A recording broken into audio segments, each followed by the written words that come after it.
আয়নায় বন্দি আত্মা, ভিক্টোরিয়ান যুগের ভৌতিক রহস্য। কল্পনা করুন, আপনার বাড়িতে কেউ মারা গেছে, আর শোকের সেই মুহূর্তে পরিবারের সবাই দ্রুত ছুটে গিয়ে ঘরের প্রতিটি আয়না কালো কাপড় দিয়ে ঢেকে দিল। কিন্তু বিশ্বাস করুন আর নাই করুন, 19 শতকের ইউরোপে, বিশেষ করে ভিক্টোরিয়ান যুগে, এটা ছিল মৃত্যুর পরে এক সাধারণ আর গুরুত্বপূর্ণ কথা।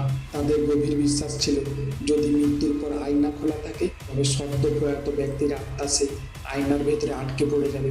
ভাবুন তো, আত্মা চিরকালের জন্য বন্দী। কিছু মানুষের বিশ্বাস তো আরো ভয়াবহ ছিল।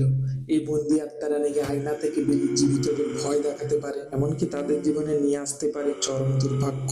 তাই শুধু আয়না নয়, জানালার কাঁচ ও কাপড় দিয়ে ঢেকে দেওয়া হতো। উদ্দেশ্য একটাই, মৃতের আত্মা যেন শান্তিতে ঘর ছেড়ে যেতে পারে, কোনো কাঁচের ফাঁদে আটকে না পড়ে। আজ আমরা আয়নাকে দেখি সাজগোজের জিনিস, ঘরের সৌন্দর্যের অংশ হিসেবে, কিন্তু একসময় মানুষ আয়নাকেই দেখতো আত্মার রহস্যময় কারাগার হিসেবে। ভাবুন তো, যদি আজও আপনার আয়নার পেছনে লুকিয়ে থাকতো এমন কোনো ভৌতিক রহস্য, আপনি কি তখনও নিশ্চিন্তে আয়নার দিকে তাকাতে পারতেন?